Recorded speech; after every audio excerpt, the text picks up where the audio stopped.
नमस्कार. उल्हासनगर शहराचं नियोजन आणि विकास या संदर्भात माहिती देत आहेत उल्हासनगर महानगरपालिकेचे अतिरिक्त आयुक्त श्री जमीर लेंगरेकर. नमस्कार. सर, उल्हासनगर शहराच्या इतिहासाचा विचार केला तर गेल्या 60 वर्षांपूर्वीचं सैनिकी छावण्या म्हणून ओळख असलेलं शहर ते आजचं आंतरराष्ट्रीय बाजारपेठ म्हणून ओळख मिळालेलं शहर, असा हा प्रवास आहे. तर या प्रवासाविषयी तुम्ही काय सांगाल? उल्हासनगरचा जर आपण इतिहास बघितला तर तो खूप संघर्षातला आहे, कारण की निर्वासित लोकांनी अंगावरच्या कपड्यानिशी या ठिकाणी आले आणि घरामध्ये छोटे मोठे उद्योग करून आज हे शहर एक नावारूपाला आलं. खरं तर उल्हासनगर हे स्टार्टअपचं माहेरघर आहे असं म्हटलं पाहिजे, कारण की 1947 मध्ये आलेले नागरिक बॅरेक्समध्ये राहत होते. नंतर ते नगरपालिका स्थापन झाली, नागरी सेवा सुविधा त्यांना मिळायला लागल्या आणि 1996ला महापालिका झाली. आणि आज ही एक ड वर्ग महापालिका आहे, मात्र ती एक स्वयंपूर्ण महापालिका आहे. मोठ्या प्रमाणात त्या ठिकाणी व्यापार चालतो. आपण जर या शहरामध्ये बघितलं तर व्यापार म्हणजे ट्रेडिंग हा एक प्रकार असला तर मॅन्युफॅक्चरिंग एक मोठ्या प्रमाणात इथं होतं. आणि उल्हासनगरमध्ये यापूर्वी पेन्सिल असो, बिस्किट असो किंवा प्लॅस्टिकचे इतर उत्पादनं असो आणि किंवा जीन्सचे कपडे असो किंवा महिलांना लागणारी इतर प्रसाधनगृह असो, या सर्व प्रकारची गोष्टी या शहरामध्ये तयार होतात. आपण जर बघितलं तर मोठमोठे ब्रँड्स आहेत, त्या ब्रँडची कॉपी हुबेहूब या शहरात बनवली जाते.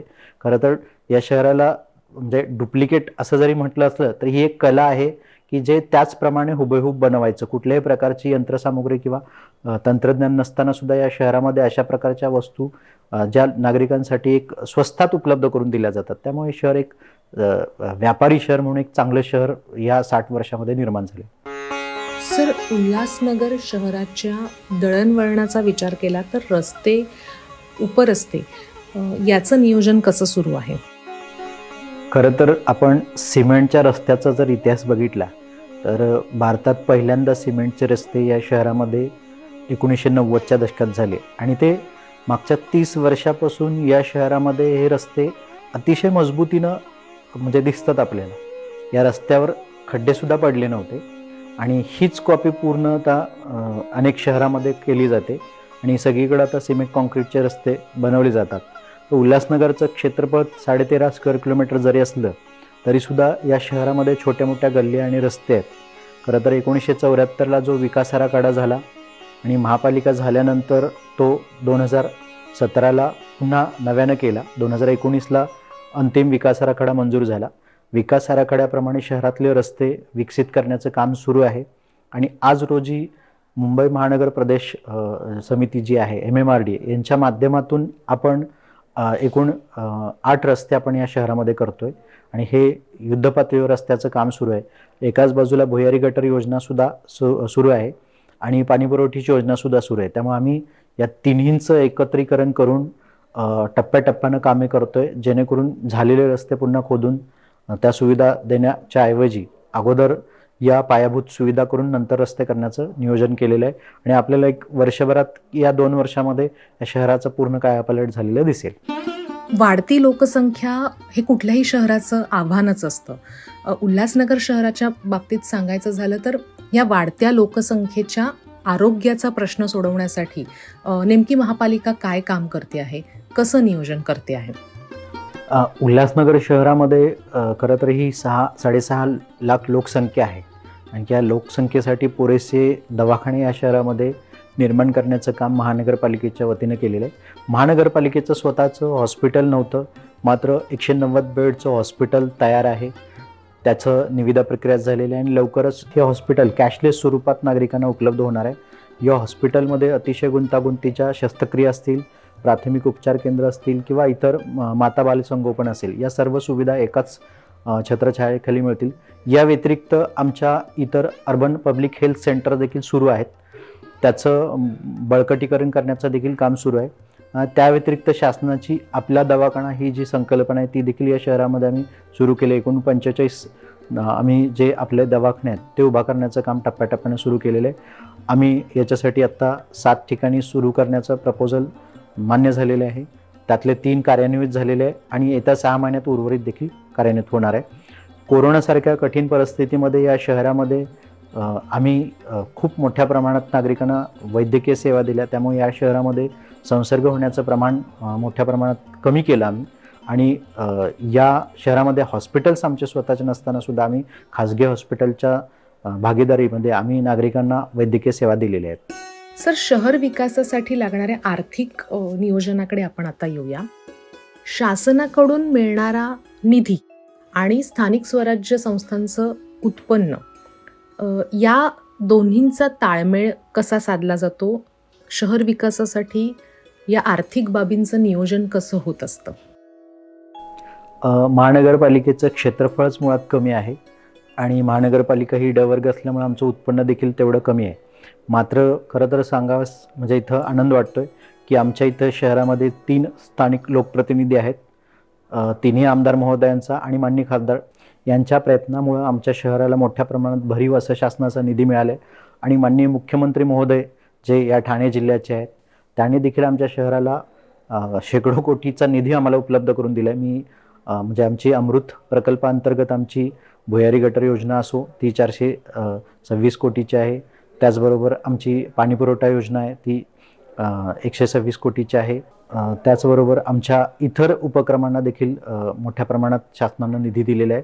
अशा छोट्या छोट्या योजना आहेत, रस्त्याची कामं असतील, MMRDचे इतर संयुक्त प्रकल्प असतील, तर जवळजवळ 2,000 कोटीच्या आसपास आम्हाला हा मागील 3 वर्षामधला निधी मिळालेला.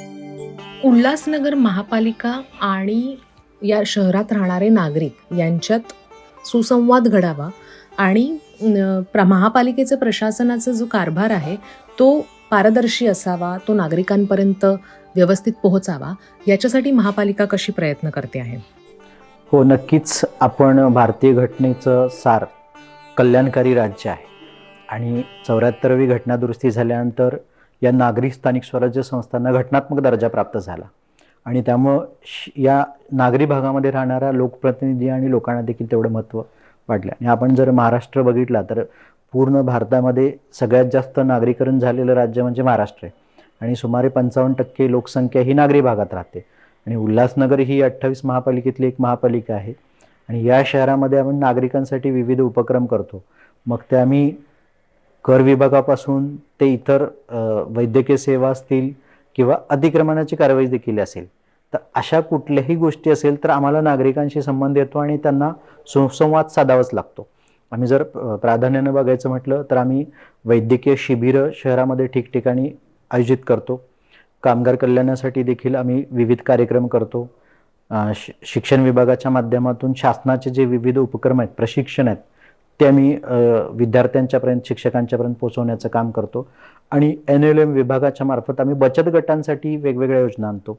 बचत गटांसाठी विविध विक्रीसाठी केंद्र स्थापन केलेली आहेत. त्यांच्या दर महिन्याला काही बैठका होतात, त्यांच्यासाठी विविध प्रशिक्षणं घेतो. अलीकडेच आम्ही अन्न आणि औषध प्रशासनाच्या सोबत मिळून अशा बचत गटांना अन्न शिजवण्याची प्रक्रिया किंवा जो अन्न कायदा आहे याच्या कायद्याबद्दल जी तांत्रिक माहिती आहे ती देखील आम्ही दिलेली आहे. आणि बँकांच्या सोबत मिळून अशा बचत गटांना कर्ज मंजूर करण्याची प्रक्रिया, त्यांच्या उद्योग व्यवसायासाठी कुठली कर्ज मिळू शकतात याच्यासाठी आम्ही उपक्रम घेतलेले आहेत. तर आम्ही विविध टप्प्यावर किंवा विविध उपक्रमांच्या माध्यमातून लोकांपर्यंत पोचतोच. दिव्यांग कल्याण असो किंवा शिक्षण असो, आरोग्य असो, प्रत्येक क्षेत्रामध्ये आमचा नागरिकांचा संपर्क आहे. आणि व्यापारी शहर असल्यामुळं आमच्या या ठिकाणी व्यापाऱ्यांच्या समस्या विशेषतः असतात, त्यासाठी व्यापाऱ्यांची शिष्टमंडळ नेहमी भेटत असतात. व्यापाऱ्यांच्यापर्यंत आम्ही पोहोचण्याचा प्रयत्न करत असतो. तर ही महापालिका सातत्यानं करत असते. उल्हासनगर शहरात आर्थिकदृष्ट्या दुर्बल घटक आहेत, विद्यार्थी आहेत. या विद्यार्थ्यांचा शैक्षणिक दर्जा सुधारावा यासाठी महापालिका कसं नियोजन करते आहे? खरं तर महानगरपालिकेच्या शाळामध्ये 4,500 विद्यार्थी शिकतात. बरेचसे विद्यार्थी इंग्रजी माध्यमांच्या शाळामध्ये शिकतात. महापालिकेच्या शाळांसाठी आम्ही मोफत शालेय वस्तू असतील, शैक्षणिक साहित्य असेल, हे तर देतो. याच्या व्यतिरिक्त आमच्या शाळा स्मार्ट करण्याचा आम्ही उपक्रम केलेला आहे. आमच्या सर्व शाळांमध्ये आम्ही स्मार्ट ई-लर्निंग जे सुविधा आहेत ती दिलेली आहे. त्याच्या व्यतिरिक्त आम्ही एक डॉक्टर बाबासाहेब आंबेडकर शैक्षणिक अभ्यास केंद्र आम्ही मागील 5 वर्षापूर्वी निर्माण केलेलं आहे आणि आता ते मागच्या 3 वर्षापासून कोरोनानंतर ते सुरू आहे. आमच्या या अभ्यासिकेमध्ये सुमारे 400 विद्यार्थी एकाच वेळी येऊन अभ्यास करू शकतात. त्या ठिकाणी आम्ही स्पर्धा परीक्षा आणि व्यवसाय कौशल्य शिकवण्यासाठी आम्ही विविध उपक्रम करत असतो. आमच्या या अभ्यासिकेतून अलीकडच्या काळामध्ये शेकडो मुलं विविध परीक्षांमध्ये निवडली देखील गेलेली आहेत. खरं तर हे व्यापारी शहर असताना या ठिकाणी स्थलांतरित लोक आहेत आणि छोट्याशा घरामध्ये राहणाऱ्या मुलांना खरं तर शिक्षणाची म्हणजे अभ्यास करण्यासाठी कुठलंही ठिकाण नाही. कारण की 10 बाय 10च्या रूममध्ये राहणारे असे अनेक कुटुंब आहेत की जे छोट्या छोट्या उद्योग व्यवसायामध्ये काम करणारे त्यांचे आईवडील असतात. मग अशा मुलांना शिकण्याची इच्छा असते आणि अभ्यास करण्याची देखील इच्छा असते. तर त्याच्यासाठी अभ्यासिका ही एक खूप महत्त्वाचा उपक्रम आमच्या महापालिकेचा होता आणि तो सुरू आहे. याचाच दुसरा भाग म्हणून आम्ही यावर्षी देखील दुसरी अभ्यासिका आम्ही एका शालेय परिसरामध्ये बांधत आहेत. आम्ही यापूर्वी नवीन इमारती 3 बांधलेल्या होत्या आणि आत्ता या वर्षामध्ये नवीन 2-3 शाळा बांधत आहोत. आमची मनपा शाळा क्रमांक 18 आणि 24 त्याचबरोबर मनपा शाळा क्रमांक 17 या 3 शाळांचं नव्यानं बांधकाम होतं आहे आणि त्याचबरोबर मनपा शाळा क्रमांक 17 या परिसरामध्ये आम्ही एक अभ्यासिका देखील सुरू करत आहोत. तर हे महापालिका शिक्षण क्षेत्रामध्ये देखील तेवढ्याच आग्रहानं काम करत आहे आणि महापालिकेचा शिक्षण आणि आरोग्य या गोष्टीवर फोकस आहे. सध्या स्वच्छ शहर, सुंदर शहर, सौंदर्यीकरण यासाठी वेगवेगळ्या पातळीवर शहरं प्रयत्न करतायत, महापालिका प्रयत्न करतायत. उल्हासनगर शहराकडे सौंदर्यीकरणासाठी किंवा स्वच्छ शहरासाठी काय वेगळं नियोजन आहे? हो, नक्कीच. उल्हासनगर शहरामध्ये आम्ही रस्त्याची मोठ्या प्रमाणात कामं या मागच्या 2 वर्षात करत आहोत आणि पुढच्या 1-2 वर्षामध्ये पूर्ण रस्ते आपल्याला खड्डेमुक्त दिसतील. अनेक शहरांची समस्या ही खड्ड्यांची आहे. तर त्यामुळे आमचं मुख्यतः डांबरी रस्ते न करता आम्ही सिमेंट कॉन्क्रीटचे रस्ते करण्याचं आमचं काम सुरू आहे. याच्यामुळे आपल्याला नक्कीच इथून पुढे खड्ड्यांची समस्या दिसणार नाही. त्याचबरोबर आमच्याकडे मोठ्या प्रमाणात काही प्राणी रस्त्यावर मरून पडायचे आणि या प्राण्यांची विल्हेवाट कशी लावायची हा प्रश्न असायचा. म्हणून आम्ही अशा प्राण्यांसाठी एक वेगळी शवदाहिनी केली आहे, ॲनिमल इन्सिनरेशन म्हणून. तर ती आम्ही एनकॅप अंतर्गत आम्ही मंजूर केलेली आहे. त्याचं काम देखील सुरू आहे. त्याचबरोबर ज्या आपल्या स्मशानभूमी होत्या त्या देखील आम्ही अद्ययावत करतो आहे. पण विकास म्हटलं की मोठमोठ्या इमारती असंच आपण विचार करतो किंवा इन्फ्रास्ट्रक्चरच म्हणतो. तर आम्ही समाजाचा सगळा समतोल साधण्याचा प्रयत्न करतो आहे. तर आम्ही स्मशानभूमीचं अत्याधुनिकीकरण देखील करत आहोत. त्याच्यामध्ये आम्ही गॅस दाहिनी, विद्युत दाहिनी अशा प्रकारचा उपक्रम आमचा तो पूर्णत्वाला येतो आहे. त्याचबरोबर आमच्या शहर सौंदर्यीकरणांतर्गत आम्ही ज्या नदी असतील किंवा आमच्या ज्या शहरातून वाहणारे जे काही छोटे मोठे नाले आहेत याचं तर दरवर्षी आम्ही स्वच्छता करतच असतो. त्या स्वच्छतेचं आम्ही यापूर्वी स्वच्छता ही व्यवस्थित होत नव्हती अशा नागरिकांच्या तक्रारी असायच्या. मात्र आम्ही दरवर्षी ते वर्षातून 3 वेळा आम्ही अशा नाल्यांची स्वच्छता करतो. रस्त्यांची स्वच्छता तर नियमित होतच असते. त्याचबरोबर घनकचरा व्यवस्थापन अंतर्गत आम्ही कचऱ्यावर प्रक्रिया करण्यासाठी आम्ही एकात्मिक जो प्रकल्प आहे तिन्ही शहरांचा, अंबरनाथ, उल्हासनगर, बदलापूरचा, तर तिथे आम्ही तो कचरा या वर्षापासून देणार आहोत. त्याचबरोबर आमचा गेल या कंपनीच्या सोबत आम्ही एक करार झालेला आहे आणि लवकरच आमचा जो ओला कचरा आहे त्या ओला कचऱ्यावर प्रक्रिया करून गेलच्या माध्यमातून आम्हाला त्याच्यातून बायोगॅस देखील करण्याचा आमचं प्रस्तावित आहे. तर आम्ही शहराचा सर्वांगीण विकास करण्यासाठी या गोष्टी प्रगतीपथावर आणून ठेवलेल्या आहेत आणि हे चित्र आपल्याला 1-2 वर्षामध्ये दिसेल. शहर सौंदर्यीकरण म्हटलं तर आपणच बघू शकता या शहराची पूर्वीची जी बकालपणा आहे तो मोठ्या प्रमाणात दूर झालेला आहे आणि शहर आता नीटनेटकं आहे. शहरामध्ये विविध ठिकाणी चौकाचं सुशोभीकरण केलेलं आहे. शहराच्या दुभाजकांमध्ये आम्ही दुभाजक रंगवण्यापासून दुभाजकामध्ये वृक्षारोपण करणे, चांगल्या पद्धतीनं ती दुभाजक दिसावे. शहरामध्ये प्रवेश करणारे प्रवेशद्वार आहेत तर ती चांगल्या पद्धतीनं सुशोभित केलेली आहेत. त्यामुळे शहर हे व्यापाऱ्यांसाठी, नागरिकांसाठी यांच्यासाठी आकर्षक जेवढं होईल आणि जेवढा व्यापार उदीम या ठिकाणी वाढेल याचा आमचा प्रयत्न आहे. सर, भविष्यातील उल्हासनगर शहर नागरिकांना नेमकं कसं पाहायला मिळेल? नक्कीच या मुंबई महानगर प्रदेशातली एक महापालिका आहे, महत्त्वपूर्ण महापालिका आहे आणि या शहरामध्ये 3 रेल्वे स्टेशन्स आहेत. इथं मोठ्या प्रमाणात नागरिकांचं येणं जाणं सुरू होतं. या शहराचे सन्माननीय खासदार, सन्माननीय आमदार या शहरांसाठी दूरदृष्टी ठेवून विविध विकास कामं करत आहेत. प्रशासन म्हणून आम्ही या शासनाच्या धोरणाची अंमलबजावणी करतच आहोत. नागरिकांनी देखील मोठ्या प्रमाणात शहरामध्ये व्यापार उदीम वाढावा, व्यवसाय वाढावा याच्यासाठी नागरिकांचे देखील आम्हाला तेवढंच सहकार्य मिळत आहे आणि शहराचं भवितव्य खूप चांगलं वाटतं. कारण की या शहरातला व्यापार हा आता जगाच्या नकाशावर दिसतोय, कारण की या शहरात एकेकाळी आलेले स्थलांतरित हे फक्त पोटापाण्याचा व्यवसाय न करता आज आंतरराष्ट्रीय पातळीवर युरोप असेल किंवा अमेरिका खंड असेल, या खंडामध्ये देखील आपल्या शहरातले नागरिक राहतात. मी असं म्हणेन की नगर हे शहर जे आहे ते एक आंतरराष्ट्रीय शहर बनण्याची ओळख ठेवतं आहे. याच्यासाठी शहराला एक वेगळं व्यासपीठ किंवा या शहराला निश्चित एक दिशा देण्याचं काम या ठिकाणी होत आहे. आणि जगाच्या नकाशावर उल्हासनगर एक वेगळं शहर म्हणून याची ओळख देखील निर्माण होत आहे. आणि खरं तर सिंधी बांधवांच्यामुळं या उल्हासनगराचे एक सिंधी लोकांचं शहर म्हणून एक आंतरराष्ट्रीय ओळख आहे. आणि ती ओळख तशीच ठेवण्याचं काम महानगरपालिकेने ठेवले.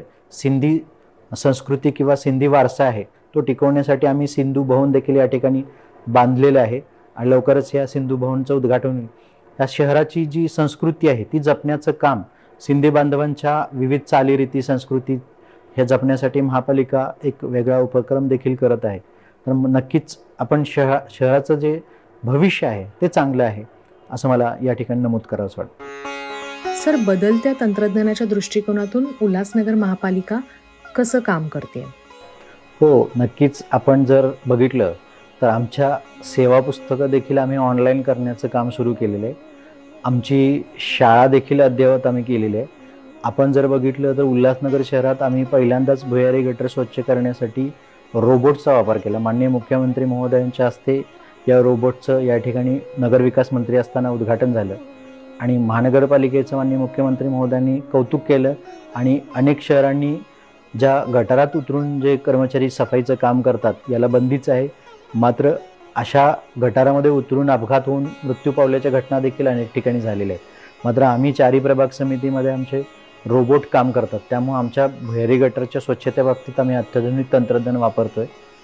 त्याचबरोबर आपण प्रदूषण कमी करण्यासाठी मिस्ट मशीन देखील आम्ही वापरलेले आहेत. आमच्याकडे 2 मिस्ट मशीन कार्यरत आहेत. त्याचबरोबर आमच्याकडे स्वीपिंग मशीन आम्ही रस्ते झाडण्यासाठी आम्ही सुरू केलेले आहेत. आम्ही तंत्रज्ञानाचा पुरेपूर वापर करतोय. आम्ही वैद्यकीय क्षेत्र असेल, शिक्षण क्षेत्र असेल, प्रशासन असेल, सर्व क्षेत्रामध्ये जास्तीत जास्त अत्याधुनिक यंत्रणांचा कसा वापर करता येईल हे आम्ही आमच्या या कामातून बघतोय. आम्ही फायर स्टेशनपासून फायर बुलेट असो आम्ही त्या देखील आम्ही घेतलेल्या आहेत. फायर स्टेशन आमचं अद्ययावत होत आहेत. त्याशिवाय आमच्या इमारतीचं बांधकाम एक विजनरी प्रोजेक्ट आहे आमचा. तर उल्हासनगर शहराची जी महापालिका ही आयकॉनिक व्हावी याच्यासाठी आम्ही प्रस्तावित केलेलं आहे. माननीय मुख्यमंत्री महोदय नक्कीच या महानगरपालिकेच्या इमारतीसाठी आपल्याला निधी देतील किंवा महापालिकेची एक आयकॉनिक इमारत उभा राहील. आम्ही विविध ज्या महापालिकेच्या मालमत्ता आहेत त्या मालमत्तांच्या विकसन करण्यासाठी, त्या मालमत्ता लोकांसाठी उपयोगी ठराव्यात म्हणून त्याचा देखील अद्ययावत करत आहोत. आम्ही वेगवेगळे उपक्रम या माध्यमातून करत आहोत. धन्यवाद सर, इतक्या उपयुक्त माहितीबद्दल. शिक्षण असो, आरोग्य असो, आंतरराष्ट्रीय बाजारपेठेचं नियोजन असो, अशा विविध बाबींवर उल्हासनगर महापालिका नियोजनाने काम करते आहे. आणि हे काम, हे बदल शहर विकासाच्या दृष्टीने अतिशय महत्त्वाचे ठरतील. धन्यवाद. धन्यवाद.